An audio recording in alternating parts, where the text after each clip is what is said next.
Tutaenda kujifunza somo ambalo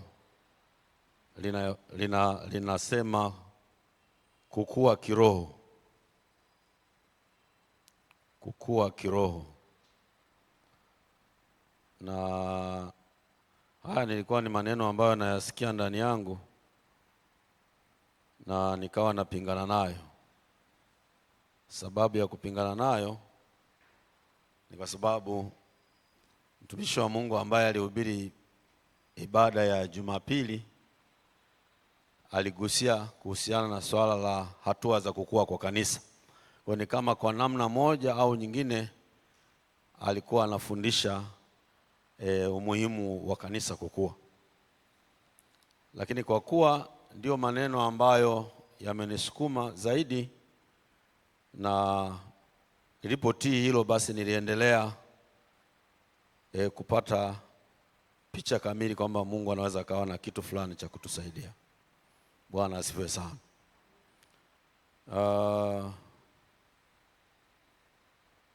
Tunafahamu kwamba sisi tumezaliwa mara ya pili.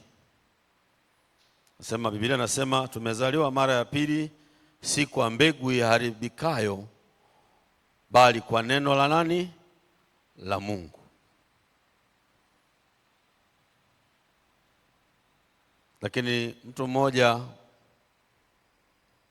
Nikodemo, alipomwendea Yesu kuongea naye, Yesu akamwambia inakupasa uzaliwe mara ya pili. Na katika mahojiano yale akasema, nawezaje kuzaliwa mara ya pili? Je, nitaingia tena tumboni mama yangu na kuzaliwa tena? Akamwambia hapana. Wewe ni mwalimu, bado hujajua mambo yanayohusiana na kuzaliwa mara ya pili. Kilichozaliwa kwa mwili ni mwili, na kilichozaliwa kwa roho ni roho. Kwa sisi sote tunafahamu tumezaliwa mara ya pili. Lakini Petro 2 pia anaeleza, anasema nanyi kama watoto wachanga mliozaliwa sasa, yatamanini maziwa ya akili yasiyogoshiwa, ili kwa hayo mpate kukulia wokovu.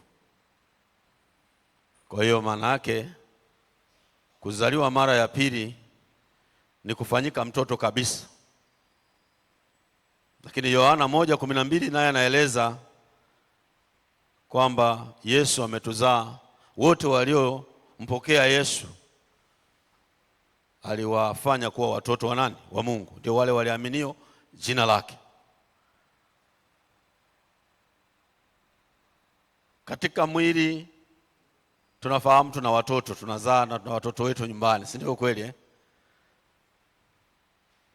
Moja ya taraja ya mzazi ni kuona kwamba mtoto wake anakuwa. Na wamama wanafahamu vizuri kwamba anajisikiaga vizuri sana anapochukua mtoto wake, anapeleka kliniki, anaambia mama hongera, mtoto wako anaendelea vizuri, ameongezeka uzito kilo 1. Lakini mama huwa anarudi na huzuni kubwa sana anapoambia, we mama, vipi unarudisha huyu mtoto kweli? Mbona afya yake inazidi kuwa mbaya? Akirudi anajisikia vibaya. Na wakati mwingine wale manesi wanatoa ushauri, kaandae hiki, kaandae uji wa namna hii, tafuta namna hii na hii na hii, ili msaidie huyu mtoto aweze kukua. Kwa furaha ya mzazi wakati wote ni kuona mtoto wake anakuwa katika afya iliyo bora. Lakini sio tu kukua katika afya iliyo bora tu kuongezeka umri, kuongezeka kukua kwa akili yake na ufahamu wake. Na kuna wakati itafika mahali kama mzazi ataanza kuona kwamba sasa nina mtoto hapa nyumbani. Yaani hata kama kako hivi tu, mama nikuletee kijiko, kanaenda kanachukua kijiko. Maana kamejua wajibu wake, kamejua anatakiwa kufanya. Mama nikuletee hiki, kanaleta. Kwa hiyo kanapokuja haoni kama yuko peke yake, sema sasa nimekuza, si ndio kweli? Kwa nini? Kwa sababu kalikuwa katoto kachanga, kamekuwa, na baadaye kamebeba mpaka majukumu, kanaona nini cha kufanya. Inafika mahali wazazi wana staff baadhi ya majukumu. kwa sababu ya watoto waliokuwa, si ndio kweli ilikuwa mama lazima aondoe vyombo, lazima aoshe vyombo, baba naye anamsaidia mama, wakati mwingine adeki, wasaidiane. Lakini sasa wamezaa watoto wakadhaa wawili, wanaona mmoja anaweza kapika, pia mmoja anaweza kaosha vyombo, kwa baadhi ya majukumu yanapungua. Anafika mahali mzazi anajisikia vizuri kwamba sasa mwanangu amekuwa, amejua linalopaswa kufanya. Sasa hayo ni ya dunia, ni ya ulimwengu wa kawaida. Katika ulimwengu wa roho hali kadhalika ni hivyo hivyo, kwamba tunapozaliwa mara ya pili, mambo muhimu ambayo Mungu anayatazamia ni kuona tunakuwa kutoka uchanga tulio nao mpaka tunafikia kwenye utu uzima. Na leo natengeneza msingi tu kama utangulizi tu, lakini tutaendelea kujifunza zaidi. Tutaona mpaka zile hatua za makuzi, kwamba tunaona sasa huyu sasa anaelekea mahali fulani, huyu mtu sasa amekuwa kutoka mahali fulani. Nataka niwaambie changamoto hii, bahati nzuri sisi tuna watu wa Kristo wachanga wengi wanazaliwa sasa. Somo hili linaweza likawa linawafaa zaidi sana, lakini hata sisi tuna changamoto bado, somo linatofaa, kwa sababu kwenye kukua hakuna mtu anayefikia mwisho. Hata kama ni askofu bado anaendelea kuongeza maarifa, hata kama ni mchungaji anaendelea kuongeza maarifa. Hakuishagi huko kujifunza, hakuishi kupokea mafundisho ya neno la Mungu. Lakini moja ya changamoto kubwa ambalo kanisa linaipitia ni changamoto za washirika. Viongozi wanajua, si ndio kweli? Changamoto za washirika na changamoto pia za viongozi wa idara mbalimbali. Unaona wanapambana sana, si ndio? Wanapambana sana. Kama ni mwenyekiti wa kwaya anapambana sana, kama ni mwenyekiti wa vijana anapambana sana, kama ni mwenyekiti wa wanawake anapambana sana. Kwa nini natumie nguvu? Hawa watu wameokoka na wanamjua Mungu. Kuna kashida mahali fulani. Inapofika mahali unaongoza watu ambao ni wachanga, ambao hawajajitambua wala hawajafikia mahali pa kuchukua majukumu yao, utapata kazi kubwa sana. Mahali ambapo unasema, unamwambia mtu ondoa sahani, kafagie, amka mapema, fanya 1 2 3, unaongoza kundi ambalo lina changamoto kubwa sana. Sawa jamani? Kwa hiyo unaweza kukuta ukisikia mahudhurio madogo, si idara ripoti zikitolewa kwenye vikao, changamoto sasa yao na kule mwisho kunakuwa na changamoto. Changamoto ni watu mahudhurio, changamoto ni michango, changamoto ni nini? Shida iko kwenye uchanga wa kiroho. Watu wakisha machua, watu wakisha kuwa, watu wakisha mjua Mungu aliyewaokoa, wakampenda vizuri, wakatembea naye kwenye maisha yao, haupati shida, kwa sababu wao wenyewe wanachukua majukumu. Niliwapa mfano siku moja, na leo naweza nikasema kama mtu anakuwa anatoka kule, anatoka Tabora, anatoa fedha yake kwa ajili ya kuwatunza wanafunzi wanaokuja ibada ya Kiingereza. Yanatoa hela yake kwenye mshahara. Anasema, mchungaji, wazee, natuma hela yangu kwenye account, naomba mshughulikie, wahudumieni hawa wanafunzi. Sisi tuko hapa, tunaweza tukaona kama tuko vizuri, lakini kwa watoto waliokuwa wanaojua majukumu, kuna mahali watasema, inakuwaje mtu atoke mbali, si tuko hapa, tumeshindwa kweli kufanya hili. Sasa hilo ndio mjadala wetu tulio nao kwenye ibada ya leo. Kwa tunapozungumza kukua kiroho tunamaanisha nini? Tunapozungumza kukua kiroho tunamaanisha nini? Somo langu nimeligawa katika makundi 4, vipengele 4, na nitazungumza pengine kipengele kimoja tu kwa leo basi. Cha kwanza, nini maana ya kukua kiroho?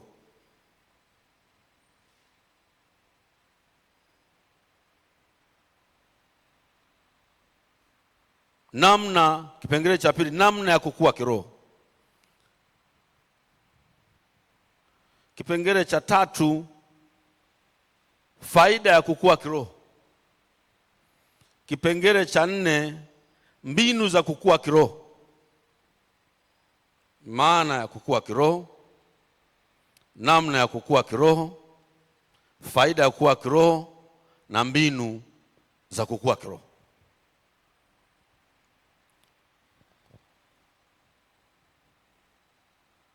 Mzee Nyaki, nimesahau miwani yangu bwana, nimeitafuta. Mtaniwia radhi, nitasoma kwenye simu tu.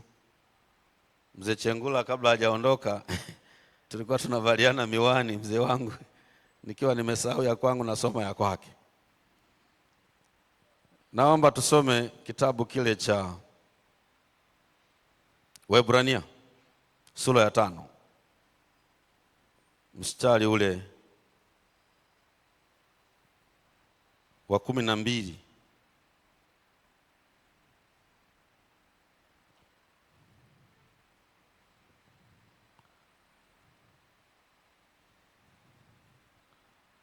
Tuanzie mstari wa 11. Waebrania. Biblia nasema, ambaye tuna maneno mengi ya kunena katika habari zake, na ni shida kuyaeleza kwa kuwa mmekuwa wavivu wa kusikia. Kwa maana iwapasavyo kuwa walimu kwenye mabano, maana wakati mwingi umepita, mnahitaji kufundishwa na mtu mafundisho ya kwanza ya maneno ya Mungu. Nanyi mmekuwa mnahitaji maziwa wala si chakula kigumu. Mstari wa 13. Kwa maana kila mtu atumiaye maziwa hajui sana neno la haki, kwa kuwa ni mtoto mchanga. Lakini chakula kigumu ni cha watu wazima, ambao akili zao kwa kutumiwa zimezoezwa kupambanua mema na mabaya.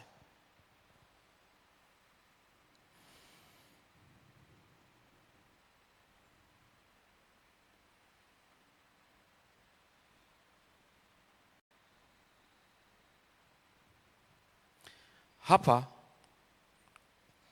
kwenye Petro 1, Petro wa kwanza 2 anaeleza, nanyi kama watoto wachanga yatamanini maziwa ya akili yasiyogoshiwa, ili kwa hayo mpate kukulia wokovu. Manake mtu amezaliwa mara ya pili, ameokoka, anaanza kufundishwa kulishwa maziwa, ambayo hata wataalamu wa afya wanasema maziwa ni chakula. Tunakutoka sisi ambao tunafanya kazi serikalini, kuna watumishi ambao wamejifungua wanawake, wanapewa muda wa kwenda kunyonyesha. Kila ikifika muda fulani nenda kanyonyeshe, kuonyesha kwamba maziwa yale ni muhimu sana, ili mtoto aweze kukua, ili mtoto aweze kuwa na akili nzuri na aweze kuwa na afya nzuri. Maziwa ni muhimu sana. Sasa tunapozungumza maziwa kwa jinsi ya rohoni, manake ni mafundisho ya kwanza ya awali ya msingi ya kujifunza namna ya kusoma Biblia, namna ya kuomba, namna ya kufunga, zaka ni nini, sadaka za hiari ni nini, malimbuko ni nini. Hayo ni maziwa, yani ndio mtu anayejua imani ni nini, tutashindaje majaribu, namna ya kushinda majaribu. Yani kuna mambo ambayo tunatengeneza msingi kwa mtu, ndio chakula kile ambacho baada ya mtu unashangaa mtu amesimama mwenyewe, anajitegemea, anajitambua mwenyewe, anasonga mbele. Sasa maneno ambayo tumesoma hapa ni kwamba hawa watu kumezingatiwa mambo makubwa mawili. Moja, muda wa hawa watu waliokaa katika kunywa haya maziwa ni muda mrefu, na inaonekana mwandishi alilinganisha labda na watu fulani ambao walianza pamoja nao, lakini kwa mafundisho yale yale walianza pamoja nao kwa mafundisho yale yale, na wamefika mahali sasa wameshakuwa watumishi, sasa wamewekewa na mikono, wameenda kwenye huduma, wanaendelea na kazi ya Mungu. Lakini kuna watu ambao bado wanahitaji nini? Maziwa. Mwandishi anasema mnahitaji kufundishwa mafundisho ya kwanza ya maneno ya Mungu, nanyi mnahitaji maziwa wala si chakula kigumu. Naona hiyo Sasa picha hii inatupa kwamba kwamba kanisani inaweza ikawa ni mimi, inaweza ikawa ni wewe. Tunaweza tukawa na watoto wakati tutazamia wawe ni watu wazima. Sawa Tunaweza tukawa na watu ambao hawajakuwa kiroho. Tunaweza tukawa na watu ambao wameokoka mwaka jana au wameokoka miezi miwili wakatupita sisi ambao tumeokoka siku nyingi. Nakumbuka mchungaji wangu ambaye niliokoka kwake wakati ule inaitwa UMPT, aliyenilea. Nilipoendelea kuwa chini ya wazee na kufundishwa, akasema kuna kitu nakiona Mungu ameweka ndani yako, na mimi nataka nikitunze hicho kitu ambacho nakiona. Akaniambia utafundisha ibada ya Jumatano. Ilikuwa ngumu sana siku hiyo kwangu. Yaani sikulala usingizi kabisa. Nafanyaje? Nasimamaje juu ya watu wale? Naongea nini mimi? Mungu akanitia nguvu, nikafundisha fundisho lile likapita. Lakini baadaye kusikika maneno, mchanga tu anatufundisha nini? Miezi 6 iliyopita tu alikuja kubatizwa hapa. Leo anasimama anafundisha. Si tuko siku nyingi hapa, mbona hatupewi madhabahu? Maneno yale bahati nzuri niliyasikia. Sio niliyasikia. Na mchungaji aliyasikia pia. Lakini alinitia moyo, anasema tuendelee mbele. Hapa tunamsikiliza Mungu. Unaona Kwa hiyo hata wale wanaokuja kanisani, usije hapa kwa ajili ya kutazama watu wanavyoishi. Njoo hapa ufundishwe neno, utengenezwe, umjue Yesu wa kweli na ujue namna ya kutembea naye na kuishi naye wewe mwenyewe binafsi. Ukija hapa kwa kumtazama, Biblia Paulo anasema mnifuateni mimi kama ninavyomfuata Kristo. Haikataliwi. Lakini ukisimama kwa ajili ya kusema fulani akifanya hivi basi sitazamii kuona, linaweza likatokea. Anaweza kafanya mabaya, anaweza kakosea, yeye ni binadamu. Na kama ulitazama macho kwa watu, maana yake unaacha wokovu, unarudi nyuma. Sawa jamani Hakuna mtu aliyeingia. Mimi nimekaa kwenye dini yangu miaka mingi, na nilivaa yale manguo yanayofika mpaka huku chini, na kusimama kwenye mimbari hivi. Wakati Mungu ameniambia niende nikatimize haki yote, ilikuwa vigumu sana kutoka kwenye dini yangu. Nikaamua kumtii Mungu, nikaenda kutimiza haki yote, nikabatizwa. Ulikuwa kama msiba kwenye dini yangu. Na nilienda kumwaga mchungaji wangu, nikamwambia mchungaji wangu, tumetofautiana kiimani, lakini mimi nampenda Yesu. Sitaki tukutane njiani tupishane vibaya. Ninakuaga kwa sababu tumetofautiana imani, lakini tushirikiane kwenye huduma. Mimi ni mwalimu wa shule za msingi, nafundisha neno la Mungu. Tukikutana huko mchungaji, tushirikiane tu kufundisha neno la Mungu. Tukapeana mikono pale, tukamaliza. Sasa nilipoingia kwenye wokovu, nilipoingia kwenye wokovu, nilikuwa sitazamii kuona vitu ambavyo naviona kule. Perception yangu kwamba nikifika kanisani nakutana na watu wa aina fulani hivi, kuna watu special fulani hivi wanaompenda Mungu na watakatifu kweli. Lakini nilipoingia kanisani, mambo niliyokuwa nayaona yalinipa shida. Lakini kwa kadiri wazee na wachungaji walivyoendelea kunifundisha neno la Mungu, nilianza kutambua haya kwamba shida sio nyingine. Tunazaliwa pamoja, tunakuwa pamoja, lakini nategemea bidii ya mtu katika kukulia wokovu na kulikulia neno la Mungu. Ndiko kunakomfanya mtu abadilike. Tunaposema Bwana Yesu, nakuja kwako, natubu dhambi zangu zote, kumaanisha kuziacha leo. Nikubali sasa kwenye ufalme wako. Ifuta jina langu katika kitabu cha uzima cha hukumu, niandike katika kitabu cha uzima wa milele. Asante Yesu kwa kuniokoa. Amina. Unafikiri pale mtu amebadilika? Ukiri wa maneno yale unafikiri umemfanya mtu huyu awe malaika? Hamna. Ile ni hatua ya kwanza ya utoto inapoanza. Sasa kinachotakiwa hapa ndio yale darasa tunaliweka lile pale juu. Tukisema baada ya ibada tupandishe pale juu, tuendelee na darasa. Maana yake aendelee kukua na kulishwa maneno ya Mungu, ajifunze namna ya kusamehe, ajifunze namna ya kutembea na Mungu, ajifunze namna ya kuchukuliana na watu wengine. Anapofika kwenye viwango vya namna hiyo, ndipo anaanza kuona kusema huyu ni mtu, lakini wokovu uko pale pale. Hiyo ilinisaidia mimi sana. Sasa nikuja kuona mambo ambayo nilikuwa nayaona kwenye dini yangu na kuja kuyaona kanisani. Kwaya nazo zina hivi. Nikapata shida. Lakini baadaye nilipoendelea kukua chini ya wazee na wachungaji, nikaja kugundua kwamba kuna watu waliokuwa walikulia neno na kuna watu ambao ni wachanga hawajalikulia neno. Kwa hiyo unachukuliana, tunasameheana. Si ndio kweli Wewe unakuta watu wanatoka wanakuja kanisani wanaongea, lakini ukitoka hapo nje hawapeani mkono. Akiona anakuja hivi anaweza kachepuka kaenda upande mwingine, mwingine kaenda zake. Huyo ni mchanga. Ni mtoto kabisa, hajakuwa huyo.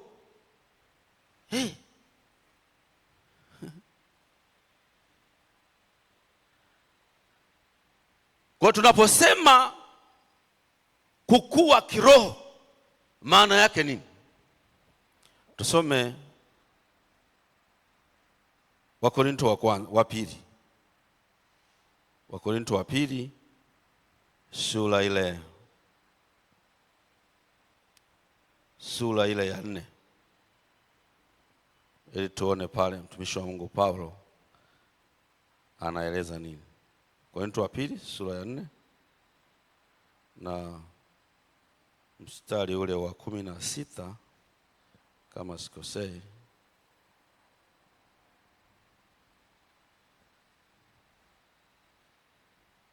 Biblia nasema, kwa hiyo hatulegei, bali ijapokuwa utu wetu wa nje unachakaa, lakini utu wetu wa ndani unafanywa upya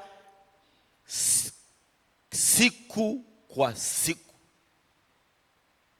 Kwa hiyo hatulegei, bali ijapokuwa utu wetu wa nje unachakaa, lakini utu wetu wa ndani unafanywa upya siku kwa siku.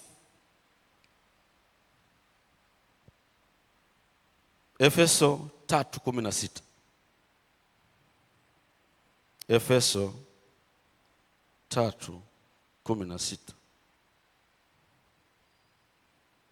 Efeso 3:16.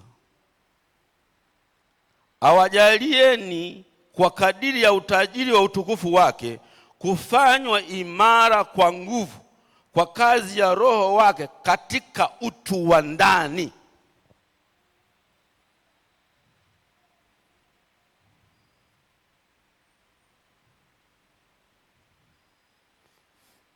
Ndio wale ambao alizungumza askofu wetu Mwakyusa, anasema kuko uzee wa aina mbili, si ndio Ndio haya aliyokuwa anasema, huko uzee wa aina mbili. Unaweza kuzee wa mwili, unaweza kawa mzee wa mwili na mzee wa kiroho pia. Lakini anaweza kawa ni mzee wa mwili lakini ni kijana wa kiroho. Kwa Yesu hakunaga wazee kwenye utu wa ndani. Sawa Sasa utu wa ndani maana yake ndio mtu huyu tunayemzungumzia kukua. Hatuzungumzie umbo la nje, tunazungumzia huyu mtu wa ndani aliyezaliwa. Huyu mtu wa ndani, huyu ndiye anayepaswa kukua. Na anakuaje?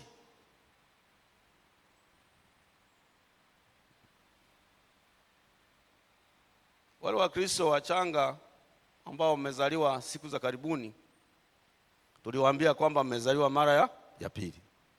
Sawa Si mnakumbuka mpaka tarehe ya kubatizwa jamani? Sawa Sasa pale ndipo alizaliwa mtu wa nani? Wa ndani. Danieli wa ndani. Kuna Danieli wa nje, kuna Danieli wa nani? Wa ndani. Huyu Danieli wa nje, huyu anakula miogo, wali na maharage ili aweze kuwa na afya nzuri, sawa. Lakini huyu mtu wa ndani, ili aweze kukua, ana vitu vyake ambavyo anavihitaji, ndivyo vinavyomfanya akue na vinapimika. Sasa mtu hawezi kusema mimi sijui kama huyu mtu amekuwa kiroho au hajakuwa kiroho. Unajua, ukifika mahali fulani tukajifunza neno la Mungu vizuri, hutakwazana na watu. Yaani anaweza akakujibu mtu maneno yake, hata maneno ni mabaya, kwa kuwa umelikulia neno, unasema shida sio yeye, shida ni uchanga wake wa kiroho. Kwa hiyo sishindani naye wala sipigani naye, ila namuombea kwa Mungu amsaidie, ampe neema ya kukua katika Kristo Yesu. Sasa huyu mtu wa ndani ndio anahitaji kukua. Na huyu mtu wa ndani anakuaje sasa? Huyu mtu wa ndani anakuwa kwa kuongezewa maarifa.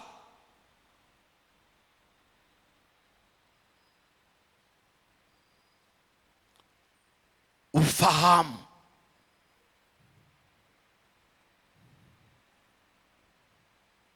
Anasema wale wale waliokuwa wamezoweza, wanao uwezo wa kutambua mema na mabaya. Ufahamu.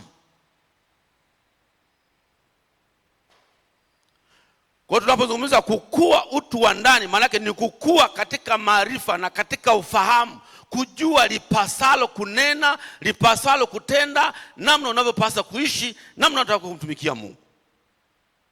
Lipi la kusema, lipi la kuto kusema, lipi la kufanya, lipi la kutokufanya. Tukifika hapa, hatuweki mashemasi pale waanze kushika kanga za kuwavisha watu nguo wamevaa vimini. No. Waliolikulia neno wenyewe, nguvu ya Roho Mtakatifu inawasaidia, wanajua anakosa amani, hii nguo haifai kanisani. Hatuhitaji watu fulani wakamate nguo waanze kumfunga mtu, kwa sababu amelikulia neno, amefahamu, amepata ufahamu wa ndani, anajua hiki sicho sawa. Hata kitoka tu, sio mpaka watu wamwambie, yeye mwenyewe anajua hiki sio sahihi. Ni ufahamu. Hapa penye ufahamu ndio kuna shida. Litazame kundi kubwa ambalo linatembea sasa hivi likihama kutoka eneo moja kwenda jingine, likitafuta mafanikio, uponyaji, utajiri. Watu wanatembea na chupa za mafuta, chupa za maji. Ufahamu. Hawawezi kusimama katika maombi yao wenyewe kwa Mungu wakamuomba Mungu, wanategemea maombi ya mtu mwingine tu. Hawaishi kwa kuomba, hawana tabia ya kuomba. Tabia yao ni kutegemea maombi, niombe basi. Ufahamu, maarifa ya Mungu ndani yake. Shika namna hii, shika, endesha gari. Tayari unamiliki gari sasa, unamiliki gari. Shika funguo zako ulizo nazo, hata kama ni za nyumbani, unamiliki gari. Na mtu anashangilia, anapiga makofi. Ufahamu. Maarifa. Hosea 4:6 anazungumza ni watu wangu wanaangamizwa kwa kukosa maarifa. Maana yake kwa kukosa nini? Ufahamu. Ngoja nikwambie, tunatafuta fedha, sawa? Tunatafuta mali, sawa? Tunatafuta mavazi, sawa? Na tunahangaika sana. Tafuta ufahamu. Tafuta Mungu. Mjue sana Mungu ili uwe na amani. Unaposema mjue sana Mungu, kuwa na ufahamu wa kutosha juu ya Mungu, utapata mafanikio. Amani maana yake ni mafanikio, ni baraka tele. Sijue mjue Mungu sana, maana yake ufahamu.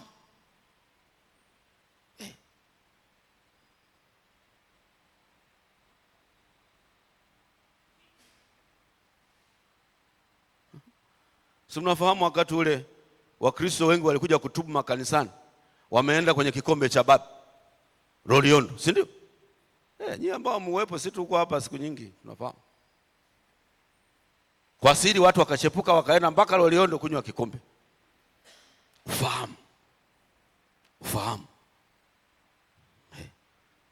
Ukipata zile picha watu wamepanga foleni, wanasema huyu ni Mungu ametujilia, ametuletea mtumishi wake kikombe cha babu. Watu wanatoka Songea, maloli na maloli yanakwenda, na watu wa Mungu wako humo waliobatizwa. Ufahamu. Ufahamu.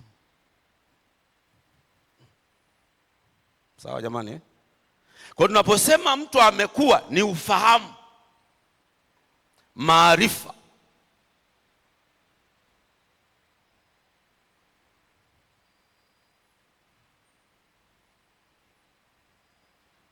Na hapa ndio penye vita, mchungaji. Hapa ndio penye vita. Si ndio? Hapa ndio penye vita. Kuna kanisa moja nilikuwa mahali fulani, waimbaji wameimba mziki hapa, wamepiga vyombo vyao, tumewatii kweli. Inama tunainama, inuka tunainuka. Baada ya ibada wanaenda nje kule, wanapiga story saa ya neno. Fahamu. Wanasema tumetoka kuwaimbia. Unatuimbia sisi? Sisi hatuhitaji mtu atuimbie. Unamuimbia, unaimba kwa ajili ya Mungu, unamsifu Mungu. Kaa kwenye neno ufundishe. Tumekuheshimu, tumekusikiliza sifa zako, umetupigisha mpaka magoti, tumekubali. Kwa nini wewe usisikilize na wewe neno la Mungu? Kaa chini sasa. Kule nje unatafuta nini? Fahamu. Fahamu. Hapa ndipo penye vita kubwa, ufahamu. Yesu anasema mpanzi akatoka akapanda mbegu. Moja ikaangukia kwenye miba, moja ikaangukia kando ya njia, moja ikaangukia kwenye mwamba, na moja ikaangukia kwenye udongo mzuri. Ufahamu. Namna gani shetani anapambana kuhakikisha kwamba Mkristo asipate ufahamu juu ya Mungu, juu ya imani hii, asipate ufahamu? Ni mapambano. Hivi nani anaelewaga tunaposema tunaomba kwa ajili ya neno la Mungu? Mnaelewaga tunapoomba kwa ajili ya neno la Mungu? Unasema tumeombea mtumishi, tuombe kwa ajili ya neno. Mnaelewaga? Tunaomba kwa sababu kuna vita kali. Tunataka ujumbe wa Mungu utimize kusudi lake leo. Ujumbe huu utimize kusudi lake kwa mtu fulani mahali hapa. Na kwa sababu yuko adui anaweza huo mpango usitimie, ndio maana tunaliweka neno lako mikononi mwako. Mungu, achilia mafuta mabichi, ufahamu mtumishi wako. Tunaliombea na kanisa, tupe macho ya kiroho tuone na tuelewe hiki ambacho Mungu anasema. Amen. Tunakaa kwenye uwepo wa Mungu, Mungu anazungumza, unaona watu fulani wanafunguliwa mahali fulani. Ni kwa sababu tumeomba. Bila hivyo ni vita.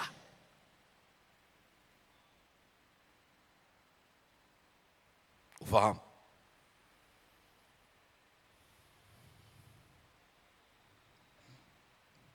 Nilipokuwa nafundisha mwalimu kule Arusha, nishatoa mfano huu.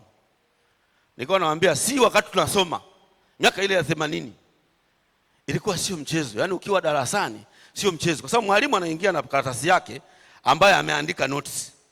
Zile notes alizoziandika amevitoa kwenye vitabu mbalimbali, ndio akakusanya akatengeneza notes. Anapoingia kuandika, anavyoandika na wewe unataka uandike. Akifika mwisho anafuta ubao, anaanza kuandika. Kwa kama ulimisi mahali ulikuwa unacheza, unakuta notes zishafungwa. Hautazipata hizi notes, mwalimu atakupe notes hivi. Hakuna. Ni zile ameandika mwalimu na wewe umenoti.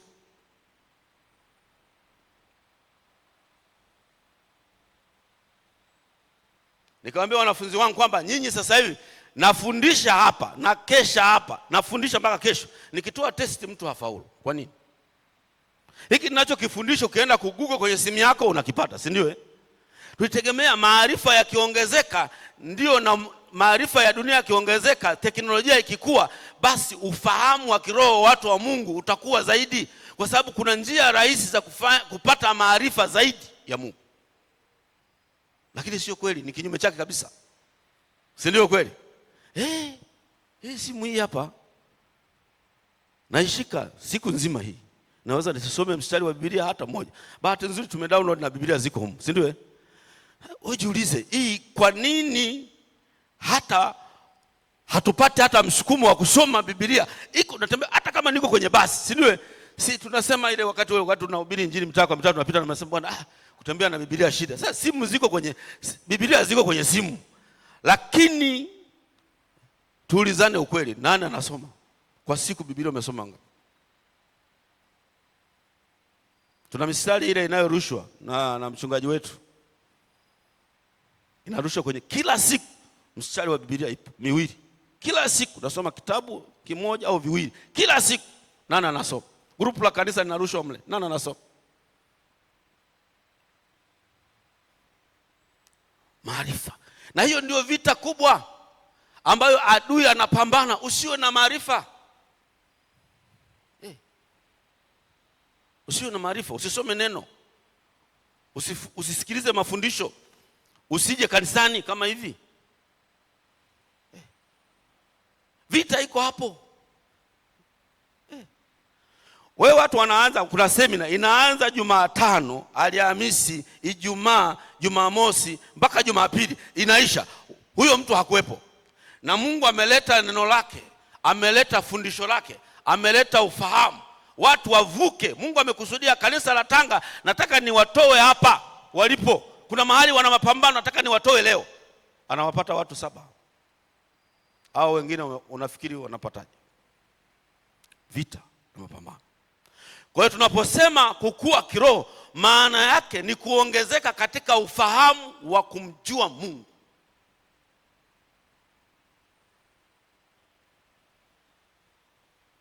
Ni kuongezeka katika ufahamu wa kumjua Mungu.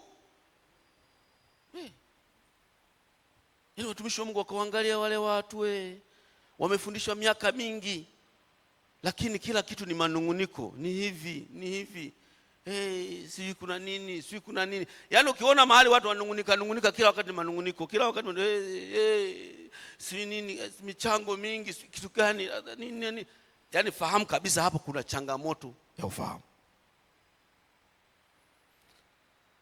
Sasa tukimjua Kristo, tunamtumikia yeye, hatumtumikii mtumishi mwingine. Hatuji hapa kwa sababu mzee Nyaki yupo. Tunakuja hapa kwa ajili ya kulitumikia shauri la Mungu. Binafsi nimeitwa mimi kama mimi namtumikia yeye. Sawa? Sasa ukija hapa kwa sababu mzee Nyaki leo atakuwepo, basi na mimi niende mzee Nyaki anione nipo. Unapoteza muda.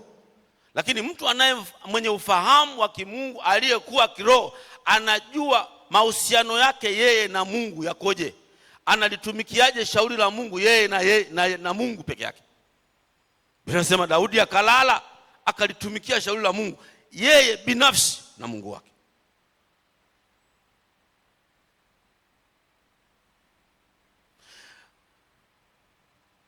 Kuokoka ni jambo moja, lakini kukulia wokovu ni jambo endelevu linaloendelea kila siku.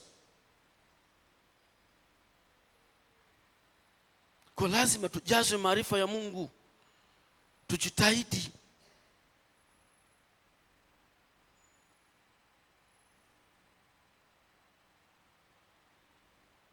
Hosea 4, Isaya 5. Isaya 5. Isaya 5. Isaya 5 mstari wa 13. Nimesema leo natengeneza msingi tu, lakini tutaendelea wakati mwingine.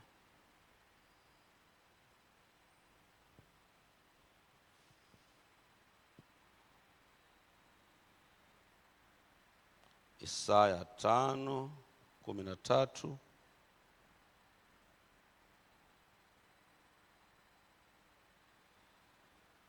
Kwa sababu hiyo watu wangu wamechukuliwa mateka kwa kukosa kuwa na maarifa, na watu hao wenye cheo wana njaa, na wengi wao wanaona kiu sasa.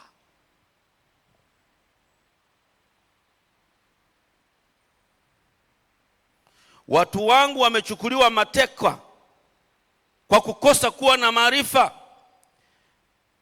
na watu wao wenye cheo wana njaa, na wengi wao wanaona kiu.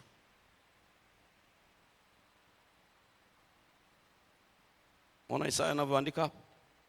Maana yake nini? Bila ufahamu tunaweza tukaishi kwenye vifungo mbalimbali, tunaweza tukawa mateka mahali fulani. Kwa njia ya ufahamu ndio unaotusaidia kujua jema na baya, lipi linatupasa kufanya, lipi halitupasi kufanya.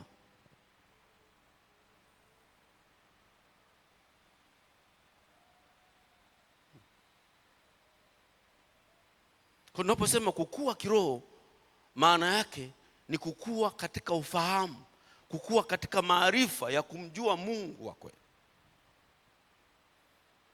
ambako hakutokani na kitu kingine, kunatokana na kulikulia neno na kulisoma neno na kuliishi. Kunatokana na kusikiliza mafundisho mbalimbali ya neno la Mungu na kuyaishi.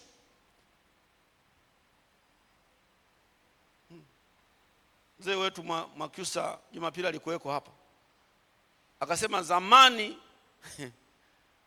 unajua ukiwa na wazee unapata historia nzuri sana za kutujenga mambo ya kale, si ndio?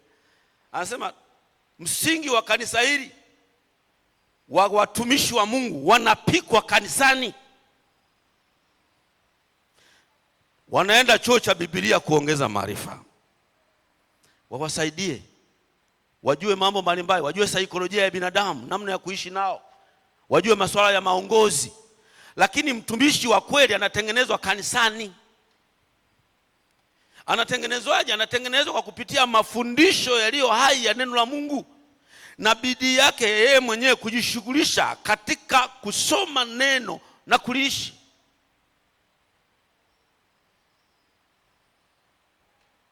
Unataka uwe mtu wa namna fulani, unataka Mungu akuinua kuweke mahali fulani, unataka ufike kwenye level fulani, unataka huduma yako ikue iende mpaka mahali fulani, hakuna kazi nyingine ya kufanya, ni kudumu katika fundisho la mitume. Hata kama ni ninyi mliookoka leo, msikate tamaa. Jifunzeni neno la Mungu, tiini maelekezo na mafundisho neno la Mungu yanayohubiriwa katika madhabahu hii. Mtamuona Mungu kwenye maisha yenu live. Sababu hii hatuhubiri habari ya historia ya watu. Hatuhubiri habari za mababu. Tunazungumza ukweli ya Mungu ambayo mtu akiipata inamuweka huru yeye mwenyewe. Mungu atusaidie sana. Watu wangu wanaangamia kwa kukosa maarifa. Kwa tunaposema kukua kiroho, maana yake ni kuongezeka kwa maarifa ya kimungu ndani ya mtu. Na hiyo inahitaji jitihada ya mtu binafsi, yeye mwenyewe kujibitisha. Nimewapa mfano mimi nilipookoka. Unaweza kama umeokoka leo, kama una bidii, unaweza kutupita sisi wa siku nyingi.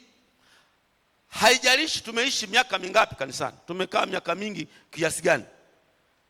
Sasa tuna miaka 40 kwenye dini hii, lakini tunaweza kuwa bado watoto wachanga kabisa. Na uthibitisho utaonekana kwenye matendo na maisha yetu tunayoishi. Ndio kile ambacho nakiandika kwenye Waebrania kwamba sasa ingewapasa muwe walimu, lakini bado mnahitaji maziwa. Hamkiwezi chakula kigumu, kwa sababu hao waliokuwa wamezoezwa na wana uwezo wa kupambanua mema na mabaya, kwamba hili linafaa, hili halifai, inapatikana kwenye neno la Mungu. Kwa hiyo hongera sana mtumishi wa Mungu kwa kufika kanisani, maana maarifa ndio yanapopatikana. Upati maarifa kwengine, kuna mitandao, kuna mambo mengi. Njoo hapa utapata kweli ya Mungu yote. Sawa jamani? Wapo huku watu wanafundisha mafundisho ya kila namna. Zaka ilikuwepo zamani huko, na wewe unasikiliza kweli haya. Unajua watu wanatafuta maandiko ya kutokea. Ukipata watumishi wa kutokea wanafundisha mambo yasiyoeleweka, na wewe unashika sema kumbe wanatulazimisha zaka bwana. Umepotea, una ufahamu. Lakini ukiona ufahamu, najua kabisa wewe huyu anayeongea hajui neno, ni mchanga, hata kama ni mtumishi wa Mungu. Si ndio kweli? Kwa tunaposema kukua kiroho, maana yake ni kuongezeka katika maarifa.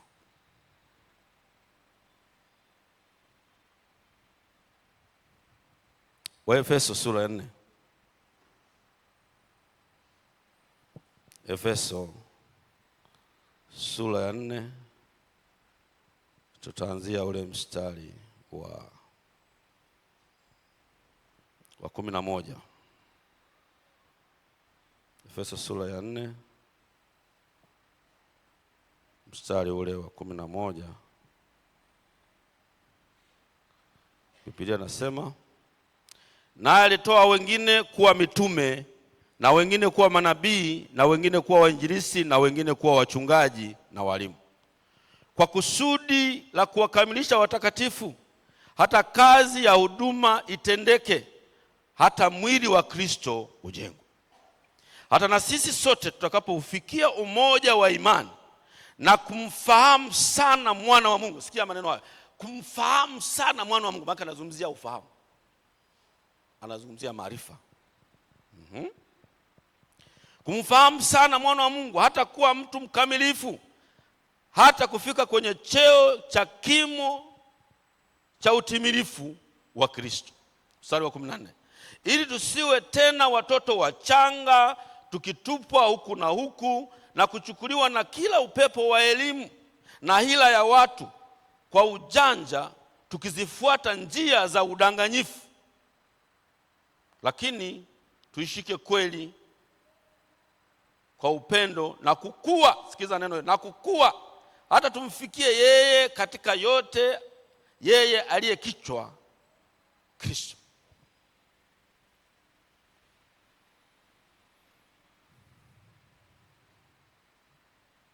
Namna ya kukua kiroho. Kipengele cha pili, namna ya kukua kwa roho, kukua kiroho. Hicho ni kipengele cha pili katika yale vile vipengele vyetu vinne. Hapo tumeona mtumishi wa Mungu anaandika pale, Paulo, kwa hekima kubwa sana. Anasema naye alitoa, alipopaa juu akatoa wengine kuwa wachungaji, walimu, wainjilisti, mitume, manabii. Sio mitume na manabii, mitume alafu manabii. Kwa ajili ya nini? Kwa kusudi gani? Kwa ajili ya kuwakamilisha watakatifu, ili huduma zizalishwe. Ndio wale tunarudi kwa mzee wetu mwenye akisema kwamba kiwanda cha kuzalisha watumishi, kiwanda cha kuzalisha Wakristo walio bora kiko kanisani. Hakiko mahali pengine, ni kanisani. Anasema ili katika maarifa hayo wanayoyapata kupitia huduma 5 wamfahamu sana mwana wa Mungu. Mjue sana Mungu ili uwe na amani. Maana yake kumfahamu ili uweze kufanikiwa, ili uweze kustawi, ni pale ambapo tunamfahamu Mungu vizuri. Na hatuwezi kumfahamu Mungu bila maarifa hayo kuyapata katika neno lake.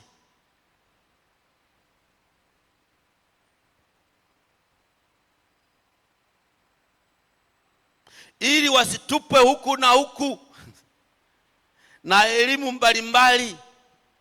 Ndicho nilichozungumza. Sasa unaenda mtu anabeba chupa ya mafuta, anabeba maji, anabeba chumvi, anabeba nini? Usipate shida, ni mchanga, hajajua, hajalikulia neno, hamjui Mungu wa kweli.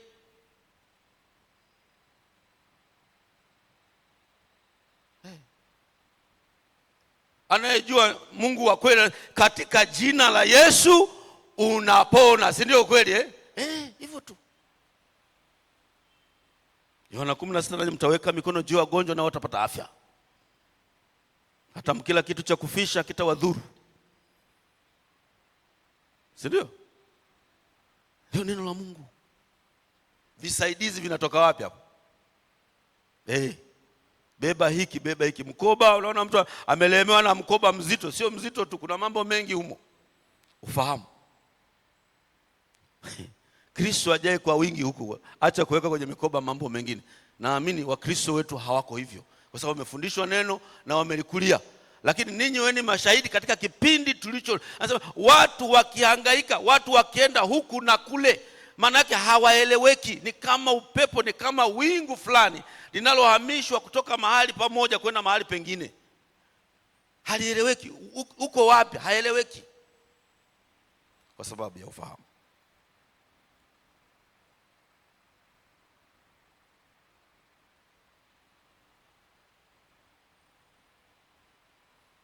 Lakini maarifa hayo yanayopatikana kupitia huduma 5 kwa wachungaji wetu, kwa walimu wetu, kwa wainjilisti wetu, kwa manabii wetu, ndiyo yanayofanya tufikie kwenye cheo cha utimilifu, cheo kimo cha Kristo. Kama nilivyosema mwanzo, hatuhitimu kwenye maarifa ya Mungu.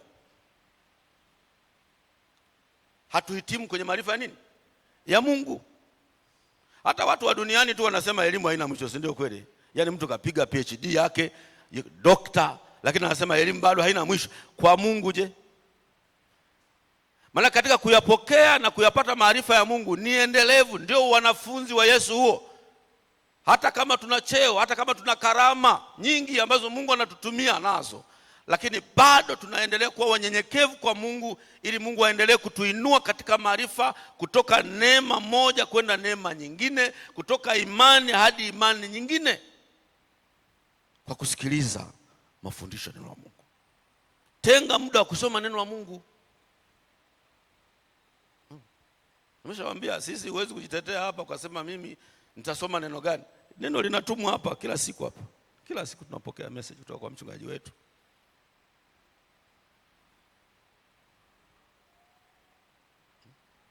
Kuna wakati fulani nilikuwa nasoma neno moja, likawa ndio majibu ya kile katika situation ambayo nilikuwa naipitia. Nimesoma neno la siku tu. Soma ile mistari nikasikia nguvu mpya ndani yangu mwenyewe, kwamba hii vita naishinda tu kwa hili nililosoma. Maneno unaona kabisa yametumwa tu, unasoma kama maneno ya kawaida, sio magari, yameombewa, yana nguvu ya Mungu ndani yake, yatusaidie tupate maarifa zaidi.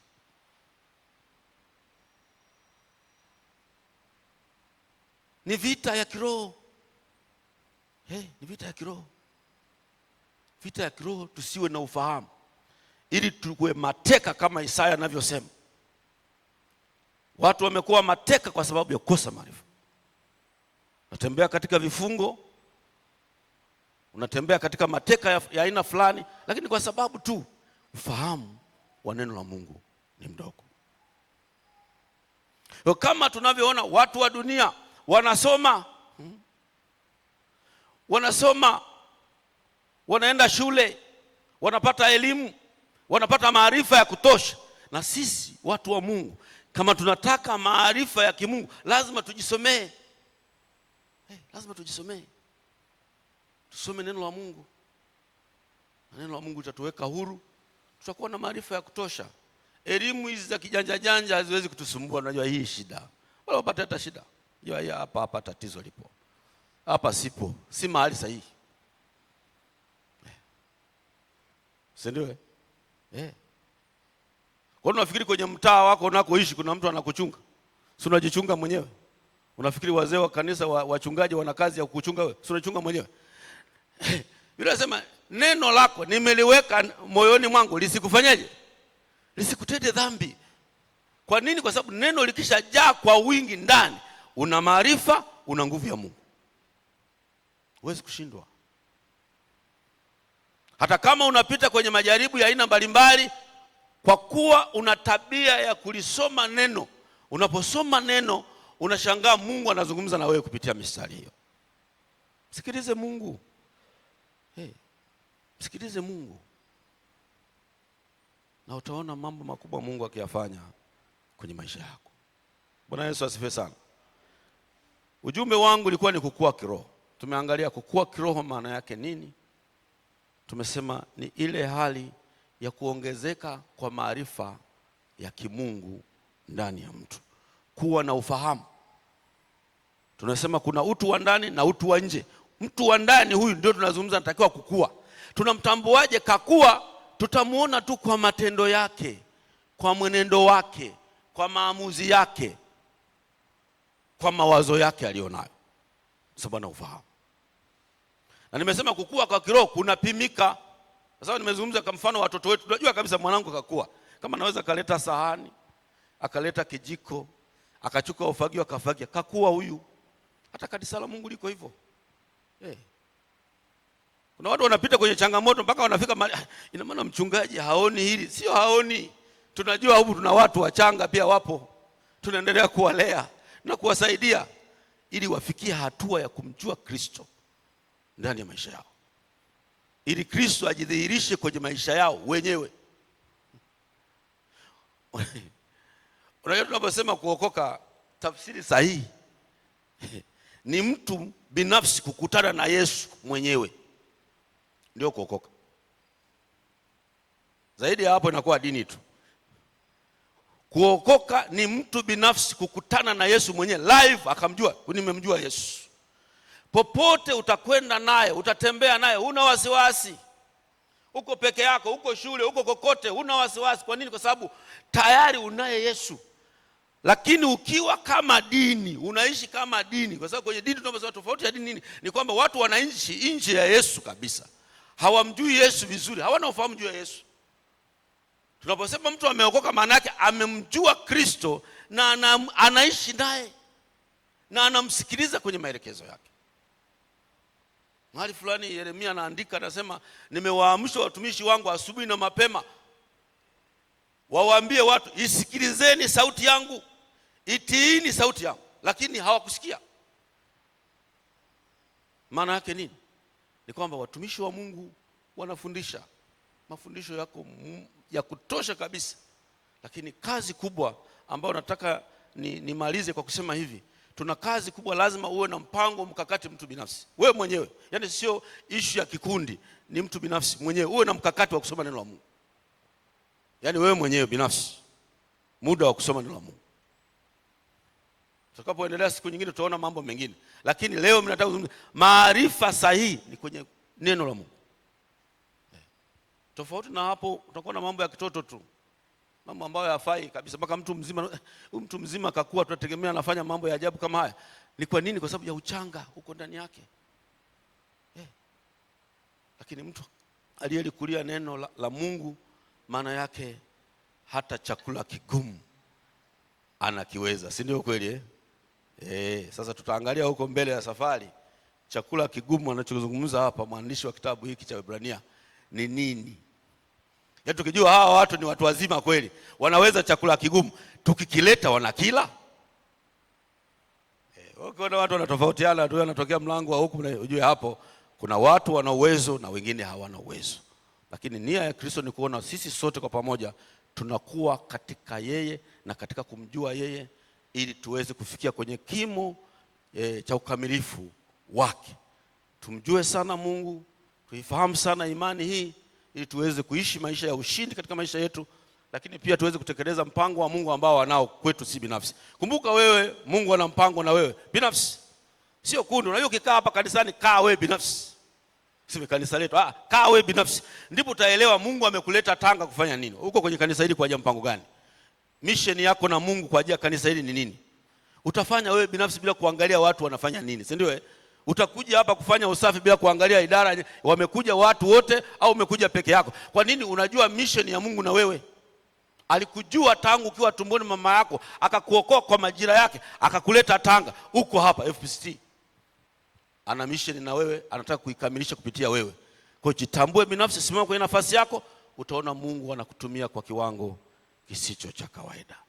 Baada ya kusema hayo, Mungu akubariki sana. Amen.